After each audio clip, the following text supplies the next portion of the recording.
hello friend जय माता जी केम छो आ वाला चाकू आज तो एक लारी वाला भाई निकळ्या था ते मुझे लाजो भाई ओबड़ू खाવું છે તે મને ભાઈ ઓબડું ખાવાનું અને હું સરસ મજાનું ઓબડું ખાઉં છું ઓબડું ખાઉં છું મસ્ત મજાનું તમારા મોઢામાં પાણી બી વળી ગયું મને એવું લાગે છે કારણ કે જે ઓબડું ખાતો જોવો ને એના મોઢામાં પાણી આવે વરે ને વરે એટલે જો હું સરસ મજાનું આબડું તમને બતાવી દઉં બરાબર હું તો ખાઉં છું પણ લે તમે પણ ખાઈ લો ચાકુ હોય તો એમ તો નહીં શકાય તો મોઢા પાણી આવ્યું ખાટું ખાટું લાગે છે તો બી હું આબડું ખાઉં છું સવાર સવારમાં મને આનંદ થયો આબડું આલ્યું પેલા ભાઈએ લારીવાળા ભાઈ નીકળ્યા એમના પાસે માગ્યું તે આપી દીધું બંધો એ ભાઈને આપણા તોડવાનો કોટો બંધ થઈ ગયો હતો ભાઈ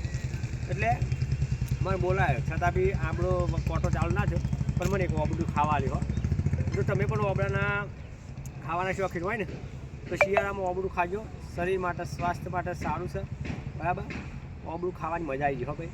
બરાબર તો બધા વિડીયો ગમે તો લાઈક કોમેન્ટ અને શેર કરજો અમારા વાલા જય માતા બધા